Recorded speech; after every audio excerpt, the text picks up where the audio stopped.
ಸ್ನೇಹಿತರೆ, ನಿಮ್ಮ phone number, ನಿಮ್ಮ ಮನೆ ಅಡ್ರೆಸ್, ನೀವು ಕೊಟ್ಟ ಆಧಾರ್, ಫೋಟೋ ಎಲ್ಲ ಈಗ ಇಂಟರ್ನೆಟ್ನಲ್ಲಿ ಸಾರ್ವಜನಿಕವಾಗಿದೆ. ಹೌದು, ವೆಬ್ಸೈಟ್ ಒಂದು ಲಿಟ್ರಲಿ ಭಾರತದ ಕೋಟ್ಯಾಂತರ ಜನರ ಜಾತಕ ಓಪನ್ ಮಾಡಿದೆ. ಅದು ಕೂಡ ಗೂಗಲ್ನಂತ ಬಹಿರಂಗ ವೆಬ್ಸೈಟ್ನಲ್ಲಿ.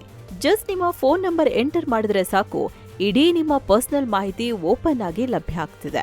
ನೆಟ್ವರ್ಕ್ ಆಪರೇಟರ್ಗಳ ಹತ್ರ ಸುರಕ್ಷಿತ ಆಗಿರಬೇಕಾಗಿದ್ದ ನಿಮ್ಮ ಮಾಹಿತಿ ಇಂಟರ್ನೆಟ್ನಲ್ಲಿ ಪ್ರಸಾದದ ತರಹ ಹಂಚಿಕೆ ಆಗ್ತಿದೆ. ಹಾಗಿದ್ರೆ ಯಾವುದು ಈ ವೆಬ್ಸೈಟ್? ನಿಮ್ಮ ಡಾಟಾ ಲೀಕ್ ಆಗಿದ್ದು ಹೇಗೆ? ಇದ್ರ ಹಿಂದೆ ಯಾರಿದ್ದಾರೆ? ಸರ್ಕಾರ ಯಾಕೆ ಏನೂ ಮಾಡ್ತಿಲ್ಲ? ಎಲ್ಲವನ್ನ ವಿವರವಾಗಿ ನೋಡೋಣ. ಗಮನ ಕೊಟ್ಟು ನೋಡಿ.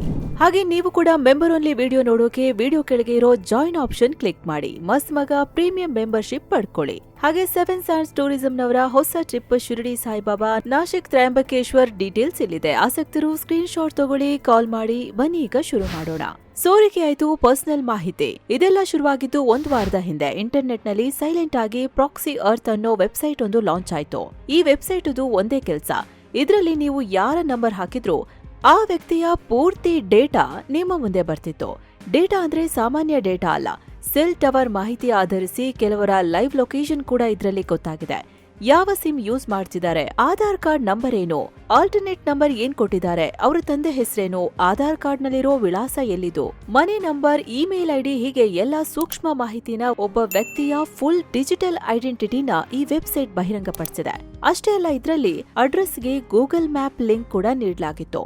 ಅದರ ಮೇಲೆ ಕ್ಲಿಕ್ ಮಾಡಿದ್ರೆ ನೇರ ನಿಮ್ಮ ಲೊಕೇಶನ್ ಟ್ರೇಸ್ ಆಗ್ತಿತ್ತು. ಬಹಳ ಪ್ರಕರಣಗಳಲ್ಲಿ ಸಿಮ್ ಖರೀದಿ ಮಾಡುವಾಗ ನೀಡಿದ ಅಡ್ರೆಸ್ ಆಧಾರ್ ಐಡಿಯಲ್ಲಿ ದಾಖಲಾದ ವಿಳಾಸ ಕಂಡು ಬಂದಿದೆ. ಆದ್ರೆ ಕೆಲ ಕೇಸ್ಗಳಲ್ಲಿ ರೀಸೆಂಟ್ ಆಗಿ ವಿಸಿಟ್ ಮಾಡಿದ ಜಾಗಗಳನ್ನ ಕೂಡ ತೋರಿಸಿದೆ. ಒಬ್ರಿಬ್ರು ಅಲ್ಲ, ಈ ತರ ಲಕ್ಷಾಂತರ ಜನರ ಮಾಹಿತಿ ಸೋರಿಕೆಯಾಗಿದೆ.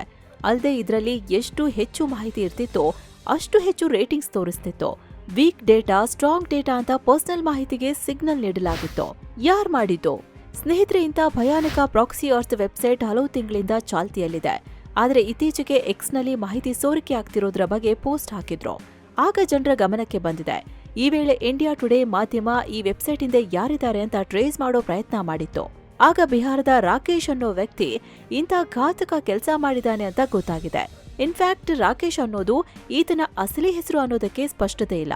ಆದ್ರೆ ವೆಬ್ಸೈಟ್ನ ಸೋರ್ಸ್ ಕೋಡ್ ಚೆಕ್ ಮಾಡಿದಾಗ ಆತನ ಟೆಲಿಗ್ರಾಮ್ ಚಾನೆಲ್ ಮತ್ತು ರಾಕೇಶ್ ಅನ್ನೋ ಎಕ್ಸ್ ಅಕೌಂಟ್ ಪತ್ತೆಯಾಗಿದೆ. ಈತ ಒಬ್ಬ ಎಡಿಟರ್ ಮತ್ತು ಪ್ರೋಗ್ರಾಮರ್ ಆಗಿದ್ದು ಬಿಹಾರದಿಂದ ವೆಬ್ಸೈಟ್ನ ರನ್ ಮಾಡ್ತಿದ್ದ ಎನ್ನಲಾಗಿದೆ. ಅಲ್ಲದೆ ಈತನನ್ನ ಕಾಂಟ್ಯಾಕ್ಟ್ ಮಾಡಿದಾಗ ಈ ಸೋ ಕಾಲ್ಡ್ ರಾಕೇಶ್ ತನ್ನ ಕೆಲಸ ಸಮರ್ಥನೆ ಕೂಡ ಮಾಡ್ಕೊಂಡಿದ್ದಾನೆ. ನಾನು ಯಾವುದೇ ತಪ್ಪು ಕೆಲಸ ಮಾಡ್ತಿಲ್ಲ, ಯಾವುದನ್ನು ಹ್ಯಾಕ್ ಮಾಡ್ತಿಲ್ಲ, ಆಲ್ರೆಡಿ ಇಂಟರ್ನೆಟ್ನಲ್ಲಿ ಲಭ್ಯವಿರೋ ಡೇಟಾನ ನನ್ನ ವೆಬ್ಸೈಟ್ನಲ್ಲಿ ಹಾಕಿದ್ದೇನೆ ಅಂದಿದ್ದಾನೆ. ಜೊತೆಗೆ ನನ್ನ ಪ್ರಾಕ್ಸಿ ಅರ್ತ್ ವೆಬ್ಸೈಟ್ ಇಂದ ಲಾಭ ಇಲ್ಲ, ಅದರ ಮೂಲಕ ನನ್ನ ಬೇರೆ ವೆಬ್ಸೈಟ್ ಹಾಗೂ ಪ್ರಾಡಕ್ಟ್ಗಳ ಪ್ರಚಾರ ಮಾಡ್ತೀನಿ. ಸರ್ಕಾರ ಈ ವೆಬ್ಸೈಟ್ ಬಂದ್ ಮಾಡಿಸಿದ್ರೆ ಬೇರೆ ವೆಬ್ಸೈಟ್ ಓಪನ್ ಮಾಡೋದು ನನಗೆ ದೊಡ್ಡ ವಿಷಯ ಅಲ್ಲ ಅಂತ ಉಡಾಫೆಯಲ್ಲಿ ಉತ್ತರ ನೀಡಿದ್ದಾನೆ. ಹಾಗಿದ್ರೆ ಪ್ರಾಕ್ಸಿ ಅರ್ತ್ಗೆ ಡಾಟಾ ಸಿಕ್ಕಿದು ಎಲ್ಲಿಂದ? ಸ್ನೇಹಿತರೆ, ಆ ಸೈಬರ್ ಪಾತಕಿ ಮಾತು ಉಡಾಫೆಯಿಂದ ಕೂಡಿದೆ. ಆದ್ರೂ ಆತ ಹೇಳ್ತಿರೋದು ಮೇಲ್ನೋಟಕ್ಕೆ ಸರಿ ಇದೆ. ಇಷ್ಟು ದೊಡ್ಡ ಮಾಹಿತಿನ ಆತ ಹ್ಯಾಕ್ ಮಾಡಿ ಕದ್ದಿಲ್ಲ, ಬದಲಿಗೆ ನಾವೇ ನಮ್ಮ ಕೈಯಾರ ನೀಡಿದ್ದೇವೆ. ಹೇಗೆ ಅಂದ್ರೆ, ನೀವು ಸಿಮ್ ತಗೊಳ್ಳುವಾಗ ನಿಮ್ಮ ಆಪರೇಟರ್ ಏನೇನ್ ಕಲೆಕ್ಟ್ ಮಾಡ್ತಾರೆ, Aadhaar, address proof, photo, finger print, phone number, ಈ ಕೆವೈಸಿ ಡೇಟಾನೇ ಈಗ ಲೀಕ್ ಆಗಿದೆ. 2024ರಲ್ಲಿ ಅತಿ ದೊಡ್ಡ ಟೆಲಿಕಾಂ ಡಾಟಾ ಲೀಕ್ ಬೆಳಕಿಗೆ ಬಂದಿತ್ತು. ಬರೋಬ್ಬರಿ 75 ಕೋಟಿ ಭಾರತೀಯ ಟೆಲಿಕಾಂ ಯೂಸರ್ಗಳ ಮಾಹಿತಿ ಸೋರಿಕೆಯಾಗಿತ್ತು. ಅಂದ್ರೆ ಭಾರತದ ಜನಸಂಖ್ಯೆಯ 85% ಜನರ ಡೇಟಾ ಇದರಲ್ಲಿತ್ತು. ಸುಮಾರು 600 GB ಕಂಪ್ರೆಸ್ಡ್ ಹಾಗೂ 1.8 TB ಅನ್ಕಂಪ್ರೆಸ್ಡ್ ಡೇಟಾ ಕಳ್ಳತನ ಆಗಿತ್ತು. ಅಷ್ಟೇ ಅಲ್ಲ, ಇಂತಹ ಸೂಕ್ಷ್ಮ ಮಾಹಿತಿನ ಸೈಬರ್ ಡೆವಿಲ್ ಅನ್ನೋ ಖಾತೆ ಕೇವಲ 2.5 ಲಕ್ಷ ರೂಪಾಯಿ ಚಿಲ್ಲರೆ ಕಾಸಿಗೆ ಮಾರಾಟ ಮಾಡಿದ್ದ. ಇದೊಂದೇ ಘಟನೆ ಅಲ್ಲ. ಕಳೆದ ವರ್ಷ ಜುಲೈನಲ್ಲಿ ಖೈಬರ್ ಫ್ಯಾಂಟಮ್ ಅನ್ನೋ ಹ್ಯಾಕರ್ ಬಿಎಸ್ಎನ್ಎಲ್ ಸರ್ವರ್ಗಳನ್ನ ಹ್ಯಾಕ್ ಮಾಡಿದ್ದ. Operational data, IMSI number, SIM card detail, security ಕೀಗಳನ್ನ ಕದ್ದಿದ್ದ. ಸರ್ವರ್ಗೆ ಕನ್ನ ಹಾಕಿ 278 GB ಸೂಕ್ಷ್ಮ ಮಾಹಿತಿಯನ್ನ ಎಗರಿಸಿದ್ದ. ಆದ್ರೆ ಈತನ ಕತೆ ಇಲ್ಲಿಗೆ ಮುಗಿದಿರಲಿಲ್ಲ. ನವೆಂಬರ್ನಲ್ಲಿ ಇದೇ ಹ್ಯಾಕರ್ ಡೊನಾಲ್ಡ್ ಟ್ರಂಪ್ ಹಾಗೂ ಕಮಲಾ ಹ್ಯಾರಿಸ್ ಕಾಲ್ ಹಿಸ್ಟ್ರಿಯನ್ನ ಲೀಕ್ ಮಾಡಿದ್ದ. ಅಮೆರಿಕ ಅಧ್ಯಕ್ಷೀಯ ಎಲೆಕ್ಷನ್ಗೂ ಕೆಲವೇ ದಿನ ಮೊದಲು ಈ ತರ ಮಾಡಿದ್ದ. ಮುಂದೆ ತನಿಖೆ ವೇಳೆ ಕ್ಯಾಮರೂನ್ ಜಾನ್ ಅನ್ನೋ ಅಮೆರಿಕದ ಮಾಜಿ ಸೈನಿಕ ಖೈಬರ್ ಫ್ಯಾಂಟಮ್ ಅನ್ನೋ ಗುಪ್ತ ಹೆಸರಲ್ಲಿ ಈ ದುಷ್ಕೃತ್ಯ ಎಸಗ್ತಿದ್ದ ಅಂತ ಗೊತ್ತಾಗಿತ್ತು. ಹೀಗೆ 2022ರಲ್ಲಿ 30 ಕೋಟಿ ವೊಡಾಫೋನ್ ಗ್ರಾಹಕರ ಡೇಟಾ, 2024ರಲ್ಲಿ 37 ಕೋಟಿ ಏರ್ಟೆಲ್ ಗ್ರಾಹಕರ ಡೇಟಾ, ಹೀಗೆ ಪ್ರತಿ ವರ್ಷ ಕೋಟ್ಯಾಂತರ ಭಾರತೀಯರ ಡೇಟಾ ಕಳುವಾಗ್ತಾನೆ ಇದೆ. ಇದನ್ನ ಈ ಪ್ರಾಕ್ಸಿ ಅರ್ತ್ ಸೈಬರ್ಗಳ ತನ್ನ ವೆಬ್ಸೈಟ್ನಲ್ಲಿ ಸಂಗ್ರಹಿಸಿಕೊಟ್ಟಿದ್ದಾನೆ. ಸದ್ಯಕ್ಕೆ ನೇರವಾಗಿ ಸರ್ಚ್ ಮಾಡಿದಾಗ ಈ ವೆಬ್ಸೈಟ್ ಓಪನ್ ಆಗ್ತಿಲ್ಲ. ಅಶ್ಲೀಲ ವೆಬ್ಸೈಟ್ ಸೇರಿದಂತೆ ಬೇರೆ ಕಡೆ ರೂಟ್ ಆಗ್ತಿದೆ. ಆದ್ರೆ VPN ಬಳಸಿದಾಗ ಮತ್ತೆ ಯಥಾವತ್ ಜನರ ಮಾಹಿತಿ ಪ್ರಕಟವಾಗ್ತಿದೆ. ಯಾಕಿದು ಡೇಂಜರಸ್? ಅನೇಕರಿಗೆ ಕೇವಲ ಮನೆ ಅಡ್ರೆಸ್ಸು, ಫೋನ್ ನಂಬರ್ ಅಲ್ವಾ, ಅದು ಸೋರಿಕೆ ಆದ್ರೆ ಏನ್ ಮಹಾ ಆಗುತ್ತೆ ಬಿಡಿ ಅನಿಸ್ಬೋದು. ಆದ್ರೆ ಸ್ನೇಹಿತರೆ, ಕೇವಲ ಇಷ್ಟು ಚಿಕ್ಕ ಮಾಹಿತಿಯಿಂದ ಏನೆಲ್ಲ ಮಾಡ್ಬೋದು ಅಂತ ನೀವು ಊಹೆನೂ ಮಾಡಿರಲ್ಲ. ಅಷ್ಟು ಭಯಾನಕವಾಗಿದೆ ಕರಾಳ ಸೈಬರ್ ಸಾಮ್ರಾಜ್ಯ. ನಿಮ್ಮ ಆಧಾರ್ ನಂಬರ್ ಹಾಗೂ ಫೋನ್ ನಂಬರ್ನಿಂದ ಬ್ಯಾಂಕ್ ಅಕೌಂಟ್ ಚೆಕ್ ಮಾಡಬಹುದು. ಫಿಶಿಂಗ್ ಟೆಕ್ನಿಕ್ ಯೂಸ್ ಮಾಡಿ ನಿಮ್ಮ OTP ಕದ್ದು ಬ್ಯಾಂಕಲ್ಲಿರೋ ದುಡ್ಡು ಎಗರಿಸಬಹುದು. ಆಧಾರ್ ನಂಬರ್ನಿಂದ ನಿಮ್ಮ ಖಜಾನೆಗೆ ಕೈ ಹಾಕಬಹುದು. ದೇಶದಲ್ಲಿ 11% ಹಣದ ವಂಚನೆ ನಡೆಯೋದು ಆಧಾರ್ ಎನೇಬಲ್ಡ್ ಪೇಮೆಂಟ್ ಸಿಸ್ಟಮ್ ಮೂಲಕ. ಅಲ್ಲದೆ ನಿಮ್ಮ ಆಧಾರ್ ನಂಬರ್ ಬಳಸಿ ನಕಲಿ ಸಿಮ್ ಖರೀದಿಸಬಹುದು. ಮುಂದೆ ಆ ನಂಬರ್ ದುಷ್ಕೃತ್ಯಕ್ಕೆ ಕೂಡ ಬಳಕೆ ಆಗಬಹುದು. ಇತ್ತೀಚೆಗೆ ನಡೆದಿದ್ದ ದೆಹಲಿ ಉಗ್ರ ದಾಳಿಯಲ್ಲೂ ಆರೋಪಿಗಳು ಫೇಕ್ ಆಧಾರ್ ಬಳಸಿ ಸಿಮ್ ಖರೀದಿ ಮಾಡಿದ್ರು. ಈಗಂತೂ ಆಧಾರ್ ಕಾರ್ಡ್, ಬ್ಯಾಂಕ್, ಎಜುಕೇಶನ್, ಸರ್ಕಾರಿ ಸೇವೆ, ಬಿಸ್ನೆಸ್ ಎಲ್ಲಾ ಕಡೆ ಮ್ಯಾಂಡೇಟರಿ ಆಗಿದೆ. ಹೀಗಾಗಿ ಯಾವುದೇ ರೀತಿಯ ಸೈಬರ್ ಕಳ್ಳತನ ನಡೆಸೋಕೆ ನಿಮ್ಮ ಆಧಾರೇ ಕೀಲಿಕೈಯಾಗುತ್ತೆ. ದೇಶದಲ್ಲಿ ಪ್ರತಿ ವರ್ಷ ಈ ಸೈಬರ್ ಕ್ರೈಮ್ಗಳ ಸಂಖ್ಯೆ ಜಾಸ್ತಿ ಆಗ್ತಾನೆ ಇದೆ. 2021ರಲ್ಲಿ 52,000 ಕೇಸ್ಗಳು ದಾಖಲಾದ್ರೆ 2023ರಲ್ಲಿ ಈ ಸಂಖ್ಯೆ 86,000ಕ್ಕೆ ಏರಿಕೆಯಾಗಿದೆ. ಹೀಗಾಗಿ ಈಗ ಬೆಳಕಿಗೆ ಬಂದಿರೋ ಪ್ರಾಕ್ಸಿ ಅರ್ತ್ ವಿಚಿತ್ರ ತಲೆನೋವು ತಂದಿದೆ. ಈವರೆಗೆ ದೇಶದಲ್ಲಿ ಹಲವಾರು ಡಾಟಾ ಲೀಕ್ ಆಗಿದೆ. ಆದ್ರೆ ಆ ಡಾಟಾ ಎಲ್ಲ ಡಾರ್ಕ್ ವೆಬ್ ಹಾಗೂ ಡೀಪ್ ವೆಬ್ನಲ್ಲಿ ಹರಿದಾಡ್ತಿದ್ವು. ಆದ್ರೆ ಈ ಪ್ರಾಕ್ಸಿ ಅರ್ತ್ ಸರ್ಫೇಸ್ ವೆಬ್ ಅಂದ್ರೆ ಗೂಗಲ್ನಲ್ಲಿ ಹುಡುಕಿದ್ರೂ ಸಿಗೋ ಹಾಗಾಗಿದೆ. ಹೀಗಾಗಿ ಇದೊಂದು ದೊಡ್ಡ ಪ್ರೈವೇಸಿ ಆಪತ್ತು. CCTV ವಿಡಿಯೋನು ಮಾರಾಟ. ಸ್ನೇಹಿತರೆ, ಡೇಟಾ ಲೀಕ್ ಅಂದ್ರೆ ಕೇವಲ ನಿಮ್ಮ ಸಿಮ್ ಡೇಟಾ ಮಾತ್ರ ಅಲ್ಲ, ನಿಮ್ಮ CCTV ವಿಡಿಯೋ ಕೂಡ ಲೀಕ್ ಆಗ್ತಿದೆ. ಗುಜರಾತ್ನ ಆಸ್ಪತ್ರೆ ಒಂದರಲ್ಲಿ ಗರ್ಭಿಣಿ ಹಾಗೂ ಬಾಣಂತಿ ಸ್ತ್ರೀಯರು ಚಿಕಿತ್ಸೆಗೆ ಒಳಗಾಗುವ ದೃಶ್ಯಗಳು ಟೆಲಿಗ್ರಾಂನಲ್ಲಿ ಹರಿದಾಡ್ತಿತ್ತು.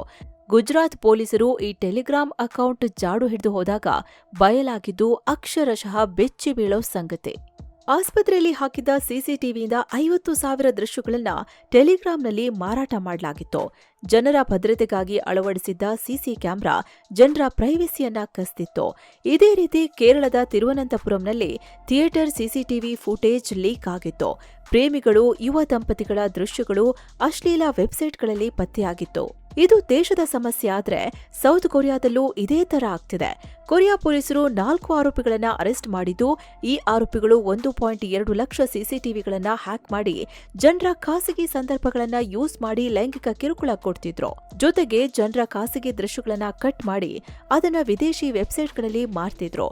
ಪೊಲೀಸರು ನೀಡಿರೋ ಮಾಹಿತಿ ಪ್ರಕಾರ ಆರೋಪಿಗಳು IP ಕ್ಯಾಮೆರಾಗಳನ್ನ ಟಾರ್ಗೆಟ್ ಮಾಡಿ ಮನೆ, ಗೈನಕಾಲಜಿ ಕ್ಲಿನಿಕ್, ಪಬ್, ಫಿಟ್ನೆಸ್ ಸೆಂಟರ್ಗಳ ದೃಶ್ಯಗಳನ್ನ ಕದ್ದು ಅದರಿಂದ ಲಾಭ ಮಾಡ್ಕೋತಿದ್ರು. ಇದೆಲ್ಲ ನೋಡಿದ್ರೆ ಜನರ ಡೇಟಾಗೆ, ಖಾಸಗಿತನಕ್ಕೆ ಯಾವುದೇ ಸುರಕ್ಷತೆ ಇಲ್ವಾ ಅನ್ನೋ ಪ್ರಶ್ನೆ ಬರುತ್ತೆ. ಅಷ್ಟು ದೊಡ್ಡ ಸಿಮ್ KYC ಡೇಟಾ ಲೀಕ್ ಆಗಿದ್ರೂ, ಆಧಾರ್ ಮಿಸ್ಯೂಸ್ ಆಗ್ತಿದ್ರು, CCTV ಫುಟೇಜ್ ಕೂಡ ಹಸಿಬಿಸಿ ವಿಡಿಯೋ ಆಗಿ ಸೇಲ್ ಆಗ್ತಿದ್ರು, ಯಾರು ಕೂಡ ಜವಾಬ್ದಾರಿ ತಗೊಳ್ತಿಲ್ಲ. ಸರ್ಕಾರ ಆ ಕ್ಷಣಕ್ಕೆ ತನಿಖೆ ಅಂತೇಳಿ ಸುಮ್ನಾಗ್ತಿದೆ. ಕಂಪನಿಗಳು ಡೇಟಾ ಬ್ರೀಚ್ ಆದಾಗೊಮ್ಮೆ ಸಾರಿ ಅಂತ ಮಕ್ಕಳ ಹಾಗೆ ಕ್ಷಮೆ ಕೇಳಿ ತಮ್ಮ ಜವಾಬ್ದಾರಿಯಿಂದ ನುಣುಚಿಕೊಳ್ತಿವೆ. ಜನ ಮಾತ್ರ ಇದ್ಯಾವುದರ ಅರಿವೇ ಇಲ್ಲದೆ ಓಡಾಡ್ತಿದ್ದಾರೆ. ಆದ್ರೆ ಸ್ನೇಹಿತರೆ, ಆಧುನಿಕ ಯುಗದಲ್ಲಿ ನಿಮ್ಮ ಡೇಟಾನೇ ನಿಮ್ಮ ಆಸ್ತಿ. ಒಂದು ಫೋನ್ ನಂಬರ್ನಿಂದ ನಿಮ್ಮ ಮನೆಗೆ ಕೈ ಹಾಕ್ಬೋದು. ಹೀಗಾಗಿ ಕೂಡ್ಲೇ ಎಲ್ರೂ ಎಚ್ಚೆತ್ಕೊಳ್ಬೇಕು. ಸರ್ಕಾರ ಕೂಡ ಇದನ್ನ ಸೀರಿಯಸ್ ಆಗಿ ತಗೋಬೇಕು. ಸೊ ಫ್ರೆಂಡ್ಸ್, ಇದಾಗಿತ್ತು ಆನ್ಲೈನ್ನಲ್ಲಿ ಕೇವಲ ನಂಬರ್ ಎಂಟರ್ ಮಾಡೋ ಮೂಲಕ ಹೇಗೆ ನಿಮ್ಮ ಪರ್ಸನಲ್ ಡೇಟಾ ಬಹಿರಂಗ ಆಗ್ತಿದೆ, ಇದರಿಂದ ಏನೆಲ್ಲ ಅಪಾಯ ಆಗ್ಬೋದು ಅಂತ ತಿಳಿಸೋ ಪ್ರಯತ್ನ. ಇನ್ನು ಆಗ್ಲೇ ಹೇಳ್ದಾಗೆ ಮಸ್ತ್ ಮಗ ಮೆಂಬರ್ಶಿಪ್ನ ಕನ್ಸಿಡರ್ ಮಾಡ್ಬೋದು. ಕೆಳಗಡೆ ಜಾಯಿನ್ ಬಟನ್ಗೆ ಕ್ಲಿಕ್ ಮಾಡ್ಬೋದು. ಮತ್ತೆ ಇಂಥವುದೇ ಮತ್ತೊಂದು ಮಾಹಿತಿಪೂರ್ಣ ವಿಡಿಯೋದಲ್ಲಿ ಸಿಗೋಣ. ಧನ್ಯವಾದ.